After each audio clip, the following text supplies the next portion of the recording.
there's still this anxiousness. It can be really subtle, just maybe a little murmur sometimes, or it can be, just escalate all the way up into outright terror. It sort of depends on how much we believe the stories that we're telling ourselves. It's in some ways, if we tell ourselves the appropriate story that we can truly believe, we can scare ourselves with it. And so as we proceed in this spiritual journey, at first it feels like it's not that threatening, right? We're sort of doing things that are at arm's length, like, listening to online discourses, for example, or, reading books, or doing certain practices, or, hanging out with a group of fellow seekers and being able to feel like we're doing that together. So all of those things are sort of out on the periphery.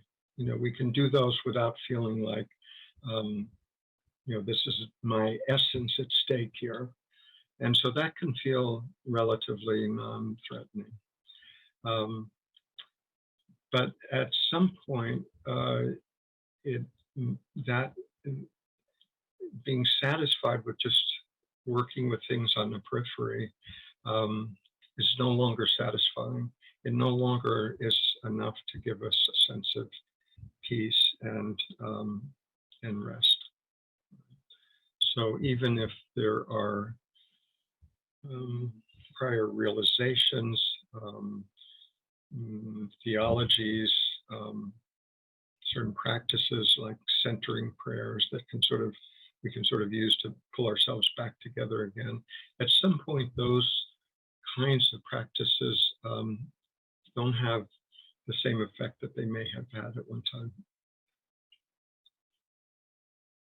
And what's being called for is to look deeper. And at that point, we may begin to sense that something more, you say more serious, but it's not really. Something more serious is being called for. Something deeper is being called for.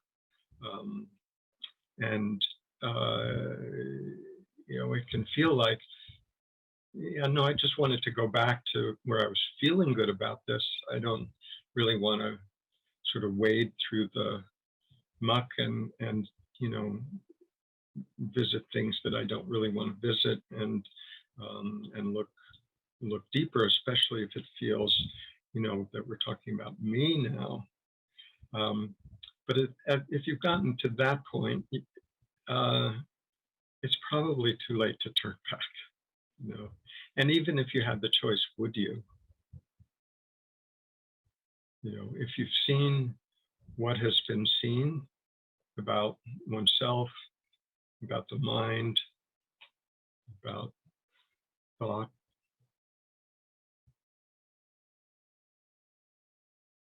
if you've had some degree of realization, would you turn back? Most of the time, if people actually consider that, they say, well, no, not really. I wouldn't want to go back to just being completely asleep at the wheel, right? And so then we're left with going forward, and that looks scary too.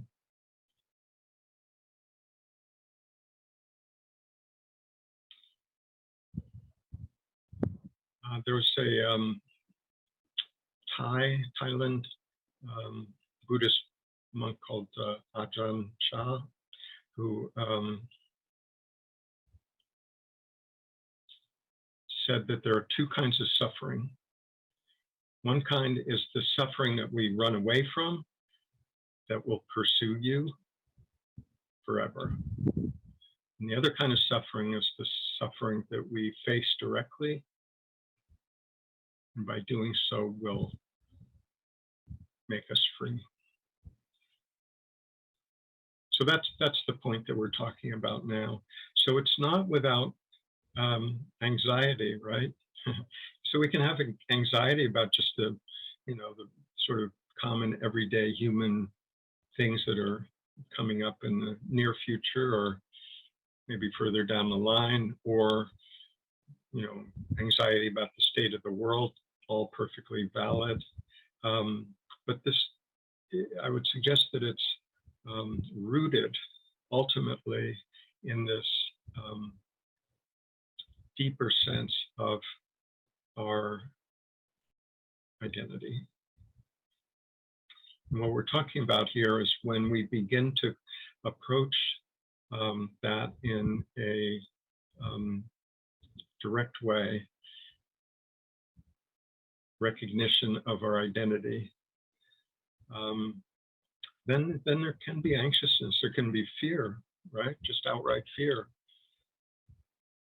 arise, because what it feels like is that it's no longer on the periphery that I'm working with in the spiritual world. It's about me, and it is my identity on the line. And we can read about different sages from the past that have um, passed through this point and survived long enough afterwards to write about it and grow old.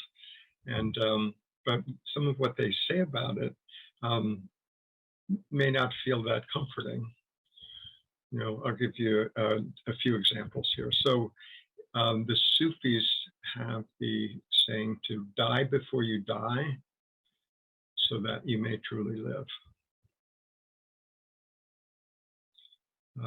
The philosopher, writer, German, von Goethe, said that so long as you haven't experienced this, to die and so to live and so to grow, you're only a troubled guest on this dark earth.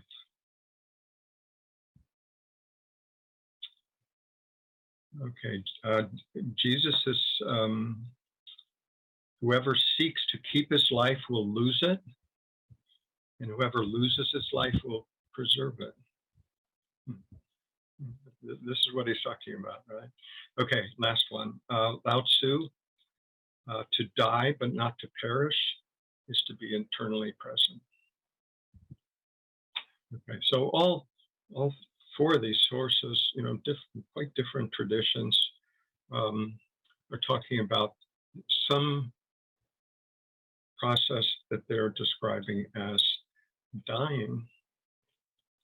And so the question is, well, what actually dies, right? Because we're not talking about physical death here, because none of these quotes would make any sense at all if we're talking about physical death, right? So there's talking about some other form of transformation that has